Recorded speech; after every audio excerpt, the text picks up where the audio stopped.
ये कैसा चमत्कार है महर्षि? ये बच्ची? ये चमत्कार नहीं महाराज, ये तो प्रमाण है कि आपके द्वारा कराया गया ब्रह्म यज्ञ सफल हुआ। भू देवी आप पर बहुत प्रसन्न है।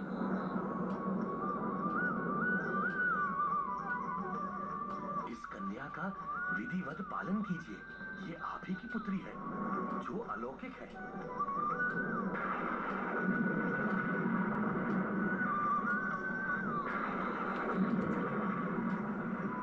महाराज जनक, भगवान आप पर प्रसन्न है। आज इतने वर्षों के बाद इस मिथिला नगरी पर वरुण देवता की कृपा होने वाली है। ये पुत्री तो आपके लिए बड़ी भाग्यशाली है महाराज।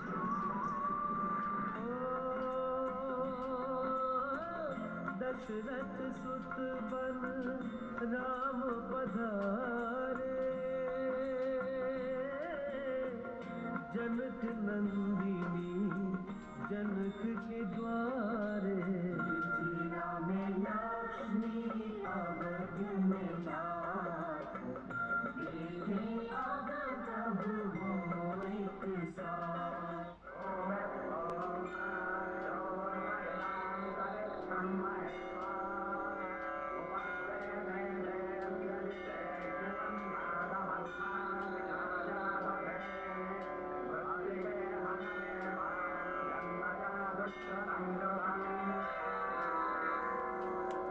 महाराज, इस कन्या रत्न का लाभ आपको हल के फाल से सीध पंक्तियां निकालते हुए हुआ है। इसीलिए हम इस कन्या का नाम सीता रखते हैं।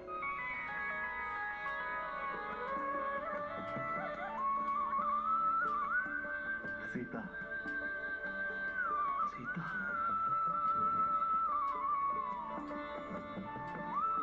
बहुत ही मधुर नाम है ऋषिवर। सीता।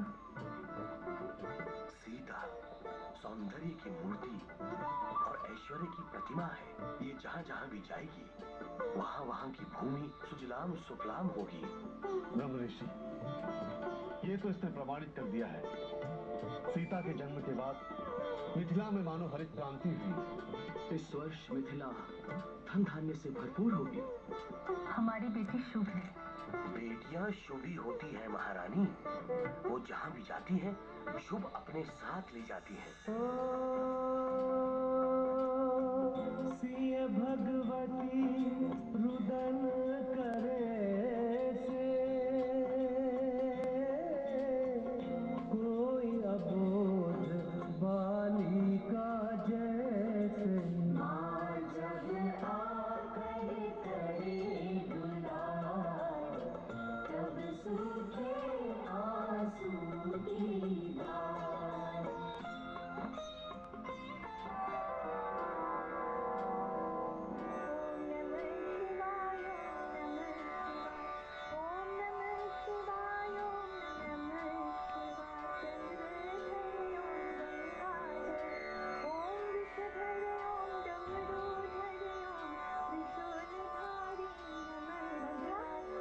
लड्डू, भरत बेटा आओ आओ आओ बैठो।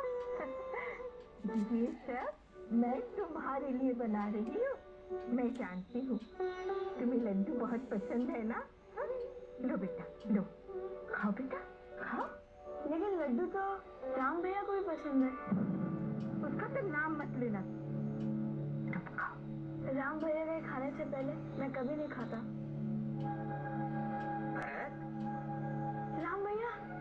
राम भैया आ गए मंत्रा, राम भैया आ गए।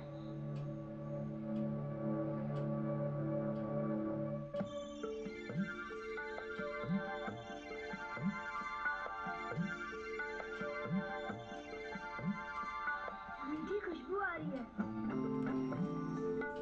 लगता है मंत्रा ने लड्डू बनाए हैं। नहीं नहीं, बिल्कुल नहीं, मैंने कुछ नहीं बनाया। झूठ नहीं बोलते मंत्रा।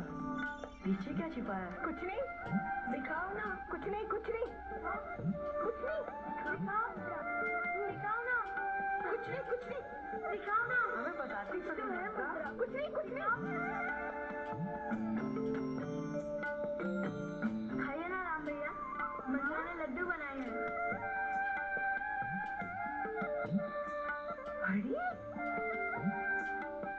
जानता हूँ, मंत्रा मुझे बहुत प्यार करती है। मेरे लिए ही लड्डू बनाया है इसने।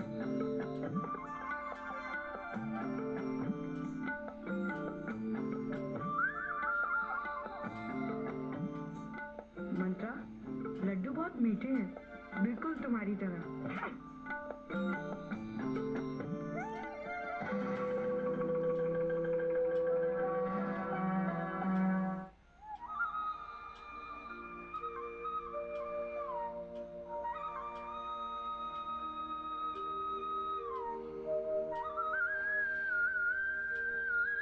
प्रणाम गुरु।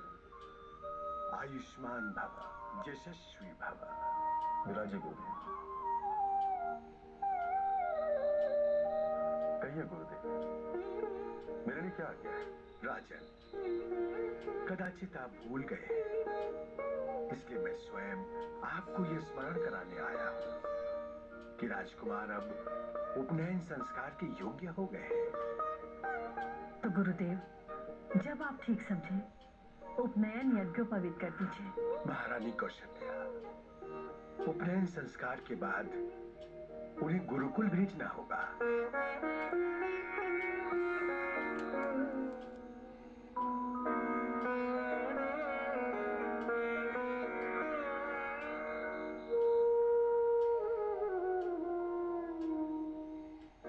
क्या हुआ महाराज, आप चुप क्यों हो गए? गुरुदेव, क्या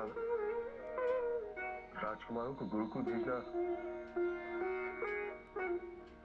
आवश्यक है? राजन, इस समय राजा नहीं, पुत्र मोह में बंधा हुआ एक पिता बोल रहा है। आपने सत्य जाना है गुरुदेव।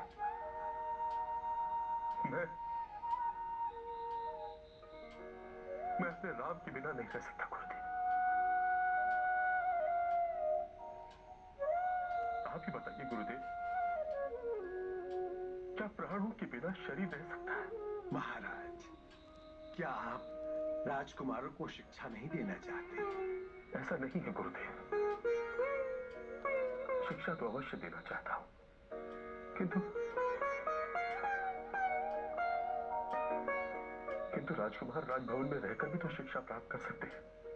नहीं राजन, आपका ये प्यार, आपकी ये ममता और आपका ये पुत्र मोह राजकुमारों की उन्नति के मार्ग में बाधा बनकर खड़े हो जाएंगे। महाराज दशरथ, आपको कठोर तो होना ही पड़ेगा। राजकुमारों को गुरुकुल भेजना ही होगा। इसी में राजकुमारों की, आपकी और अयोध्या की भलाई है।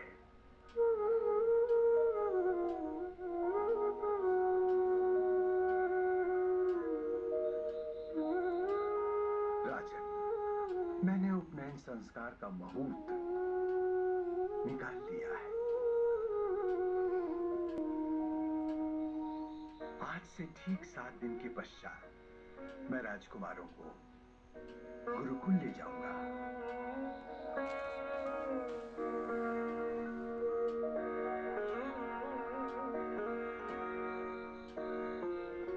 ठीक है गुरुदेव,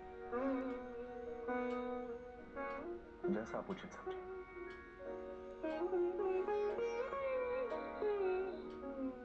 महाराज दशरथ, आंसू व्यक्ति को दुर्बल बना देते हैं।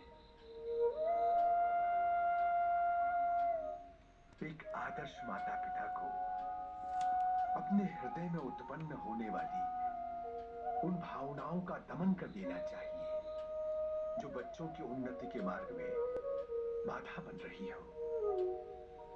राजन, भावनाएं भविष्य से बढ़कर नहीं होती। आयुष्मान भव।